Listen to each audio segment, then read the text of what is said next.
The requirements for wiring a 240-volt center-neutral grounded delta service involve several key aspects, including the service entrance, panel installation, and specific breaker considerations.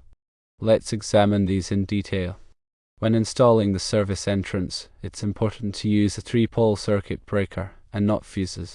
Ground and bond the incoming grounded phase, sometimes referred to as the neutral, in a manner similar to a 120/240 volts 3-wire service. For panel installation, there are a couple of options to consider. Firstly, a single-phase panel with a 2-pole main breaker is permitted.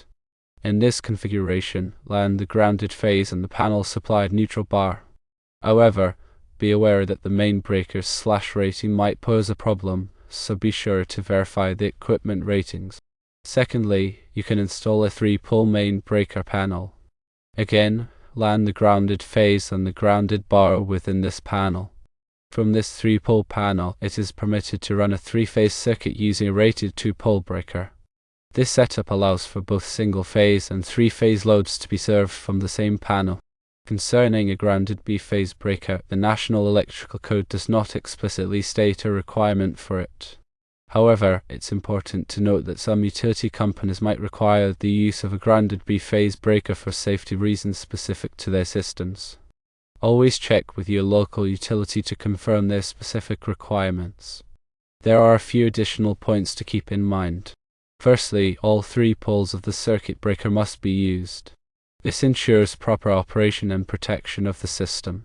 Secondly, the grounded phase must be identified with a white or grey wire or tape.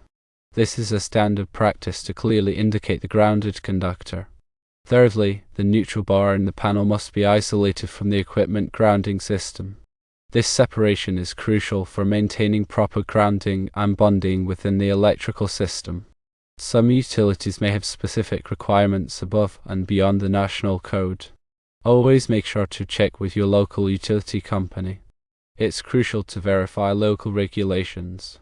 Remember, electrical codes and regulations can vary significantly from one jurisdiction to another.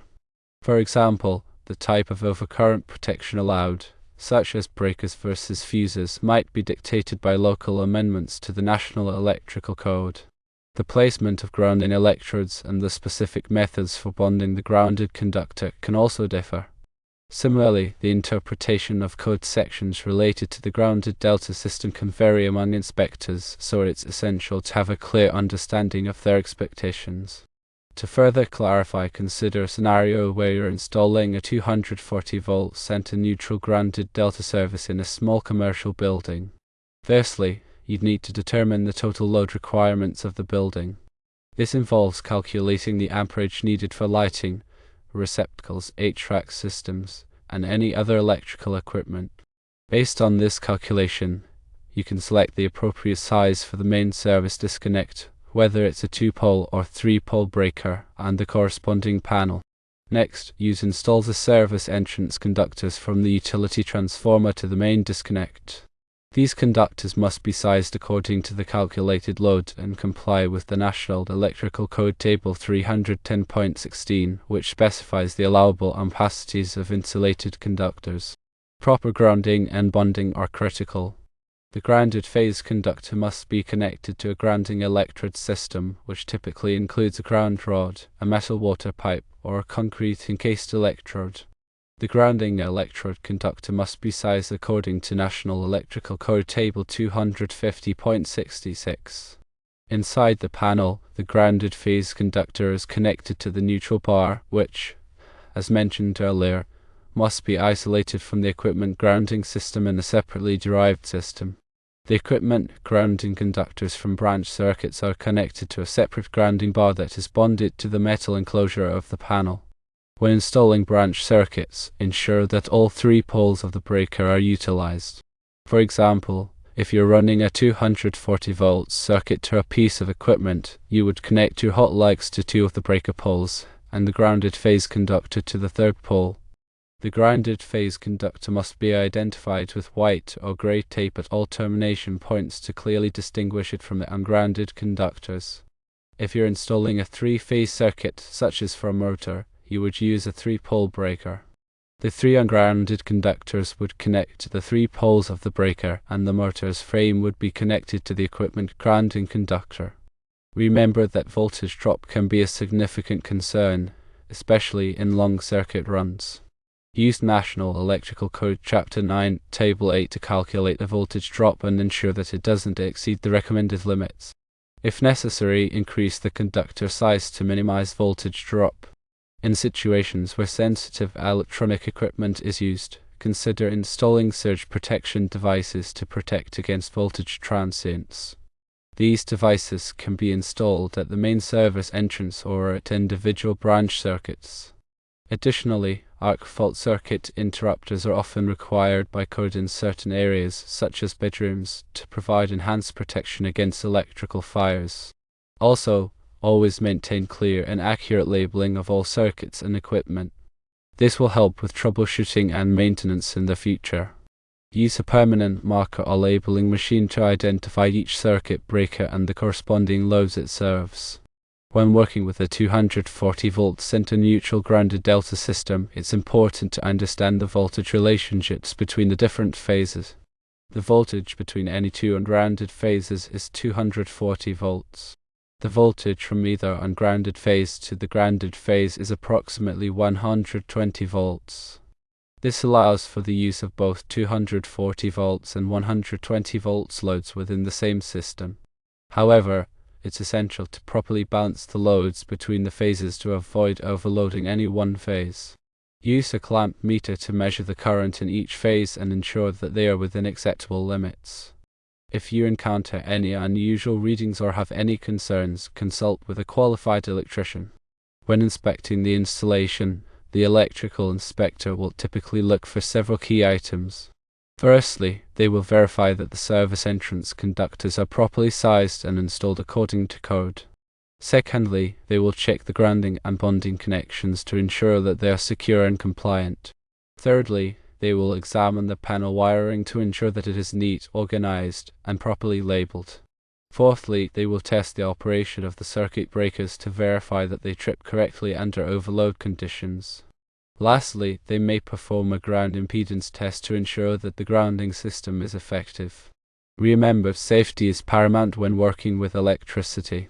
Always to energize circuits before working on them, and use appropriate personal protective equipment, such as insulated gloves and safety glasses. If you're not comfortable working with electricity, it's best to hire a qualified electrician to do the work for you. When troubleshooting a 240-volt center-neutral grounded delta system, start by checking the voltage at the main service disconnect. If the voltage is not within the acceptable range, there may be a problem with the utility supply. Next, check the voltage at each branch circuit to identify any areas where the voltage is low or missing. Use a multimeter to measure the voltage and current in each circuit. If you suspect a problem with the circuit breaker, test it using a circuit breaker tester to verify that it trips correctly. Check for loose connections or damaged wiring. Loose connections can cause overheating and voltage drop, while damaged wiring can create a shock hazard. If you find any problems, repair them immediately. Ensure that all electrical work complies with local codes and regulations. Obtain any necessary permits before starting work and schedule an inspection after the work is completed. Proper planning and preparation can help ensure a successful and safe installation. Take the time to carefully consider all aspects of the project before starting work and consult with qualified professionals as needed. The National Electrical Code provides comprehensive guidance on electrical installations. Familiarize yourself with the relevant sections of the code before starting any electrical work.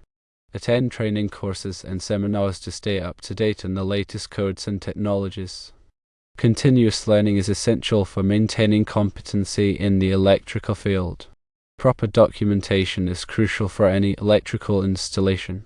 Keep detailed records of all work performed, including wiring diagrams, load calculations, and inspection reports. This documentation can be valuable for future troubleshooting and maintenance. In summary, wiring a 240-volt center-neutral grounded delta service requires careful attention to detail and adherence to established codes and practices. By following the guidelines outlined above and consulting with qualified professionals, you can ensure a safe and reliable electrical installation. Always prioritize safety and never hesitate to seek assistance when needed.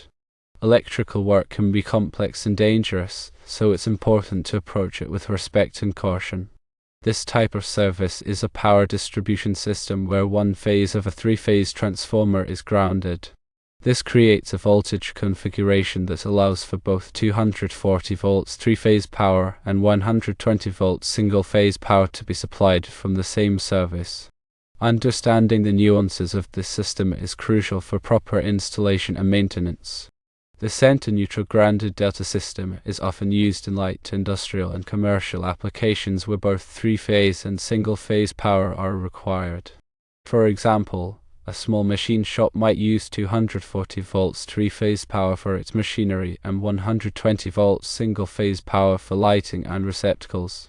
One of the key advantages of the center-neutral grounded delta system is its flexibility. It allows for the simultaneous use of both three-phase and single-phase equipment without the need for separate transformers or services.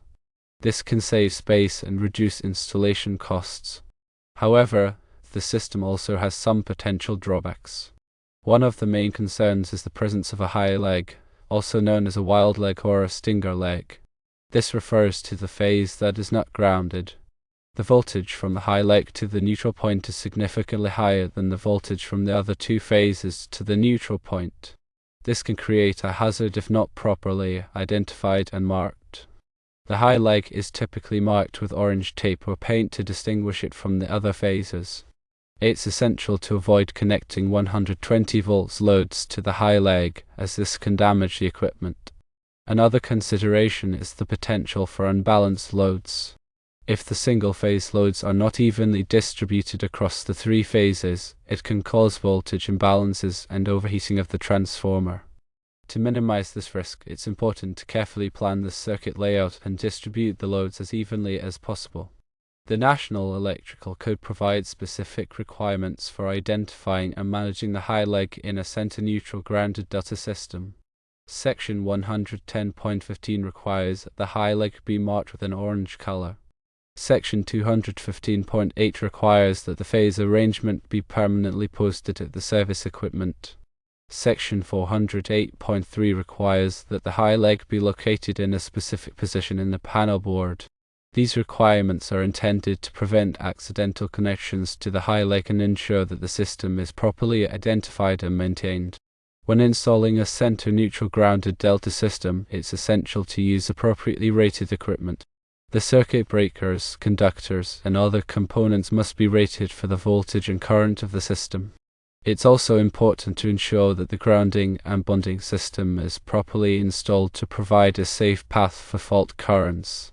The grounding electrode system must comply with National Electrical Code Section 250, which specifies the types of electrodes that are permitted and the methods for connecting them. The bonding dampers must be sized according to National Electrical Code Table 250.102, which specifies the minimum size of bonding conductors based on the size of the service entrance conductors. Regular maintenance is essential for ensuring the continued safe and reliable operation of a center-neutral grounded delta system. This includes inspecting the equipment for signs of damage or wear, testing the operation of the circuit breakers, and verifying the integrity of the grounding system. Any problems should be addressed promptly to prevent potential hazards. Consider that proper training is essential for anyone working on a center-neutral grounded delta system. The electricians and technicians should be familiar with the specific requirements for this type of system and should be trained in safe work practices. They should also be equipped with the proper tools and equipment for performing the work safely and effectively. Working on electrical systems can be dangerous, so it's important to take all necessary precautions to prevent accidents. This includes energizing circuits before working on them, using appropriate personal protective equipment, and following established safety procedures. Also, bear in mind that a center-neutral grounded delta system is not the best choice for all applications. In some cases, other types of systems, such as a Y-connected system, may be more appropriate. The choice of system depends on the specific requirements of the application and the available utility service. A qualified electrical engineer can help determine the best system for a particular situation. Remember, compliance with the National Electrical Code is essential for ensuring the safety and reliability of an electrical system.